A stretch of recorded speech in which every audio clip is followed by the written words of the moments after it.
నమో భగవతే వాసుదేవాయ. ఆత్మబంధువులందరికీ నమస్కారం. 382వ నామం గహనః అన్నారు. గహనః అంటే ఇతరులు గ్రహించటానికి అర్థం కాని భగవంతుడు గనక ఆయన్ని గహనః అన్నారని ఇక్కడ మనకి చెప్తున్నారు. ఎందుకంటే పరమాత్మని గ్రహించటం కష్టమే, మరి దాన్ని ఆయన్ని అనుసరించటము కష్టమే గనక ఆయన్ని గహనః అన్నారని శంకరులు చెప్తున్నారు. ఆ స్వామి మరి యొక్క స్వరూపం కానీ నైపుణ్యం కానీ కర్తవ్యం కానీ గ్రహించటానికి ఎవ్వరికీ సాధ్యం కాదు. ఆయన చేసేటువంటి పనులు ఆయనకే సర్వం అర్థమవుతాయి, కానీ వాటిని అర్థం చేసుకుని పరిపూర్ణంగా అర్థం చేసుకునే వాళ్ళు ఎవ్వరూ లేరు, ఎవరికి ఆ శక్తి లేదు. కనుక ఆయన్ని గహనః అన్నారు. మరి అటువంటి స్వామి అవాంగ్మానస గోచరుడు. అవాంగ్మానస గోచరుడు అంటే మనస్సుకి అందడు, వాక్కుకి అందడు. మరి ఎలా అందుతాడు? ఎలా ఆయన్ని తెలుసుకోవాలి? మరి మనస్సుకి అందక, బాహ్యమైన వాక్కుకి అందక, అంతరమైన మనస్సుకి అందకపోతే ఎలా ఈ ఇంద్రియాలు ఎప్పటికీ గ్రహించలేవు అని చెప్తున్నారు. మరి అంత నిగూఢం, బాహ్యమైన ఇంద్రియాలు నిగూఢమైన అంతర్యామి అయిన ఆ పరమాత్మని ఈ ఇంద్రియాలు తెలుసుకోలేవు. కనుక ఆయన్ని గహనః అన్నారని మనకి నిశ్చయంగా చెప్తున్నారు. మరి అది ఎలా? ఇంద్రియాలు తెలుసుకోక, మనసు తెలుసుకోక భగవంతుణ్ణి తెలుసుకోవాలి. భగవంతుడు మనకి తెలియబడాలి, భగవంతుణ్ణి అనుసరించాలి, ఆయన్ని పొందాలి. అది మానవుడి లక్ష్యం. మరి మనస్సుకి అందక, ఇంద్రియాలకి అందకపోతే ఎలా ఆయన్ని అందుకునేది? మరి అలా అందుకోవటానికే విచారణ సాధన చేయాలి. విచారణ అంటే లోపలికి వెళ్ళి విచారించాలి. ఇప్పుడు మనం బీరువాలో ఉన్న వస్తువుని బయట వెతికితే ఎంత వెతికినా కనపడదు. ఆ బీరువాలో కూడా ఎక్కడ దాచామో అక్కడ వెతికితే కనపడుతుంది. ఎక్కడ దాచామో తెలియక, లేకపోతే గుర్తులేక బీరువా అంతా వెతికి జాగ్రత్తగానే పెట్టాం, లోపలే పెట్టాం, అంతా వెతుకుతాం, ఉన్న చోట వెతకం, అప్పుడు మనకి కనపడదు. అలాగే పరమాత్మ కూడా మన లోపలే ఉన్నాడు, మనలోనే ఉన్నాడు.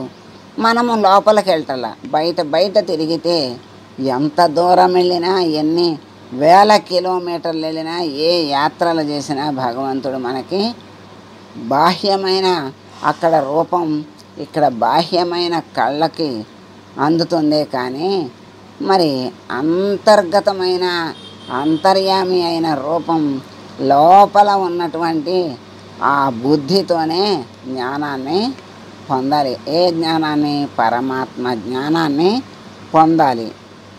అందుకే మనస్సుకి అందడు, ఇంద్రియాలకి అందడు గనక ఆయన ఎక్కడో లోపల ఉంటాడు గనక, ఎక్కడో లోపల అంటే అన్నిటి లోపల ఉన్నాడు, మన లోపల ఉన్నాడు కనుక ఆయన్ని గహనః అన్నారు.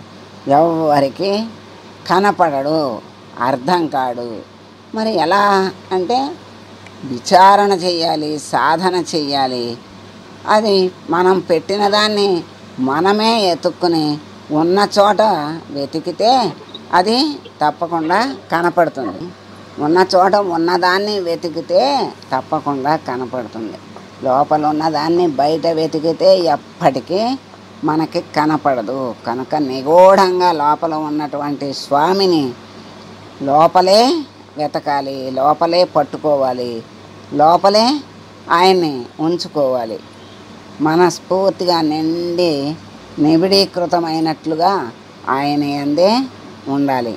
అప్పుడు మనస్సుని బుద్ధి నుండి మనస్సు దాకా తీసుకురావాలి, ఆ మనస్సు నుండి ఇంద్రియాల దాకా కూడా ఆయన్ని బయటికి తీసుకొచ్చి ఇంద్రియాలన్నిటితో అంటే శ్రవణం చేయటం చెవులతో, చేతులతో మరి సేవ చేయటం, భజన చేయటం, నోటితో మరి వాక్కు ద్వారా ఆయన్ని స్మరించటం, అంటే వాక్కు ద్వారా పాటలు, మాటలు, ఆటలు, అలా అన్ని రకాలుగా శరీరాన్ని కూడా తరింప చెయ్యాలి. అంటే శరీరంతో కూడా భగవంతుని చక్కగా ఆయన్ని అన్ని రూపాలుగా అన్ని ఇంద్రియాలతోనూ ఆయన్ని పట్టుకోవాలి.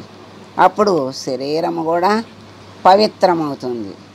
అటువంటి మరి స్వామి తత్వం నిగూఢం కాబట్టి ఆయన్ని గహనుడు అన్నారని చెప్పారు. పరాశర భట్టరు, సత్యసంధుల వారు ఈ అర్థాన్నే మనకి వ్యక్తీకరించారు. తత్వజ్ఞులు ఓం గహనాయ నమః అని స్వామిని భజిస్తూ ఉన్నారు. ఇంకా తర్వాత గహనః అంటే గ్రహించటము అనేది మనస్సు చేసే పని.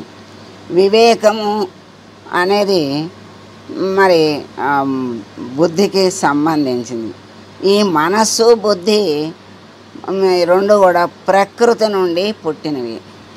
ప్రకృతి ఎవరి నుండి వచ్చింది? పరమాత్మ నుండి పుట్టింది.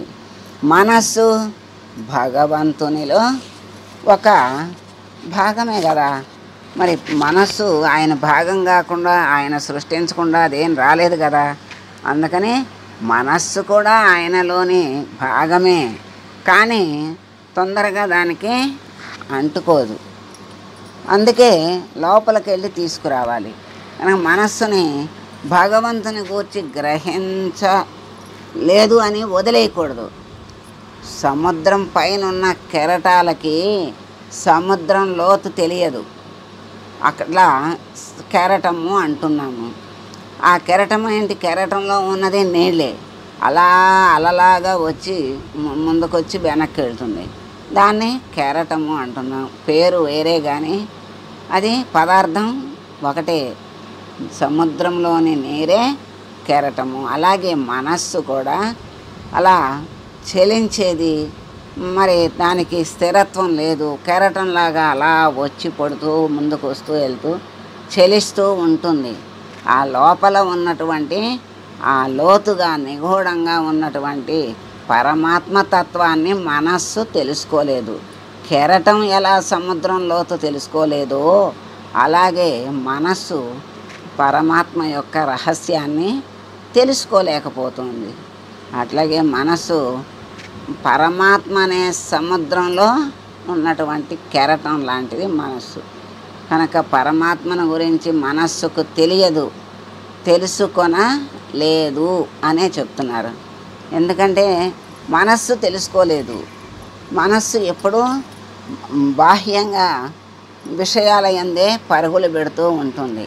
కనుక ఏది తెలుసుకుంటుంది అంటే బుద్ధి తెలుసుకుంటుంది. బుద్ధిని ఉపయోగించి పరమాత్మని తెలుసుకుని తర్వాత మనస్సుకి ఇంద్రియాలకు కూడా అందించి అన్నిటినీ పవిత్రం చేసే శక్తి భగవంతుడిచ్చినటువంటి ఆ బుద్ధి ద్వారానే సాధ్యం అవుతుంది. కనుక గహనః అయినటువంటి పరమాత్మకు నమస్కారం చేసుకుంటూ, స్వామి మనస్సుని బుద్ధిని నువ్వే ఇచ్చావు, మరి మనస్సుకు తెలియకుండా అందకుండా పోతున్నావు. మరి బుద్ధికైనా అంది అన్ని ఇంద్రియాలకు అందించి అంతటా శరీరం బాహ్యంగా అంతరంగా నీవే తప్ప ఇంకేమీ ఎరగని స్థితిలో మమ్మల్ని ఉంచి మమ్మల్ని అనుగ్రహించు స్వామి అని వేడుకుంటూ మంగళం పాడదాం. మంగళం కౌసలేంద్రాయ మహనీయ గుణాత్మనే సర్వలోక శరణ్యాయ సాధురూపాయ మంగళం.